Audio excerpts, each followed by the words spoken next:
طرح خلیفۃ مسیح اول رضی اللہ عنہ نے کچھ اور مضامین بھی بیان کیے ہیں، اس میں سے ایک قبولیت دعا کا بھی مضمون ہے۔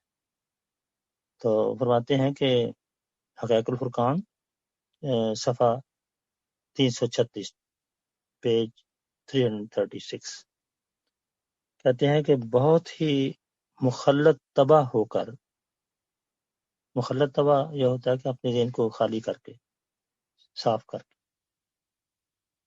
خیرات و صدقہ اور استغفار کر کے بالاستقلال دعا مانگے تو کبھی دھوکے میں نہیں رہتا۔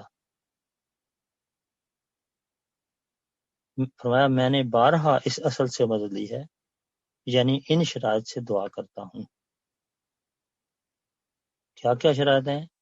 کہ ایک تو یہ ہے کہ اپنے دل کو صاف کرو، بالکل کسی کے خلاف کوئی دشمنی نہیں ہونی چاہیے، اور کسی کے خلاف کوئی نفرت نہیں ہونی چاہیے، اور تو اس ایک لحاظ سے ایک دل کو پاک اس طرح کرنا، اور یہ بھی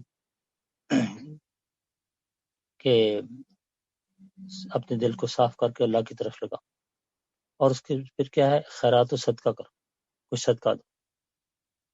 تیسرے یہ ہے استغفار کرو کثرت کے ساتھ، اور بالاستقلال کرو، مطلب ہے یعنی مستقل طور پر کرتے رہو۔